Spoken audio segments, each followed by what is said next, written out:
It's time for Wisdom 31. Good day and welcome to Wisdom 31. My name is Alan Gray. I wanted to jump on here in order to announce that today is going to be the last day of our spring semester of Wisdom 31.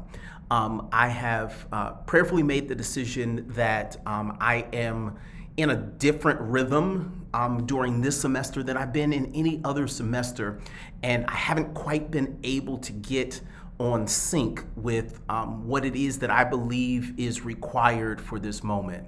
So we're going to stop.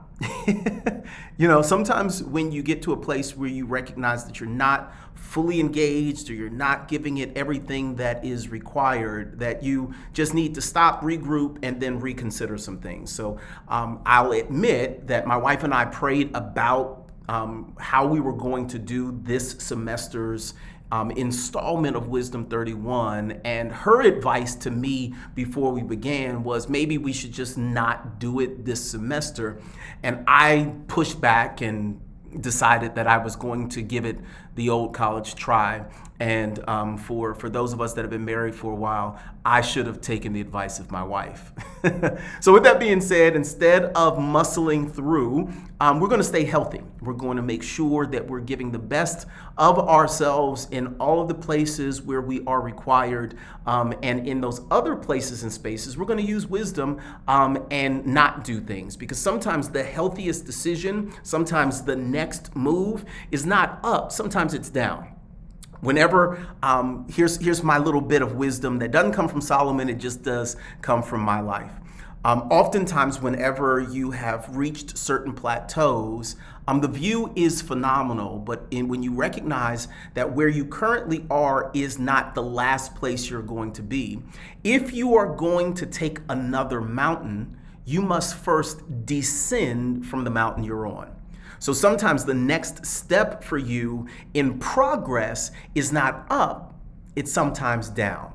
So I'm going to encourage you as you go through whatever it is that is required for your life, that you don't look negatively on the things that are not on par, that you don't look negatively on the things or maybe the people that aren't at the place where you wanted or thought that they would be. When Jesus ascended to the Mount of Transfiguration, for my Bible scholars out there, you will remember that he took Peter, James, and John, and then scripture says that he was transfigured and he had a holy conversation with Elijah and Moses.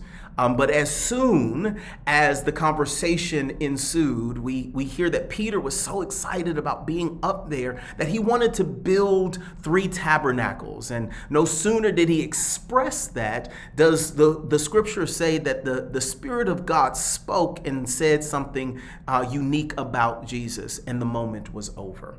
Immediately following this apex moment, the text says, and then they had to descend back down. So sometimes the next move is not up, it's a descent. And the descent doesn't mean destruction. It just means progress as you get ready to take what's next. So I'm excited about what God has in store for us holistically. And I pray that as God would guide, you'll stay tuned to what is next. Be wise.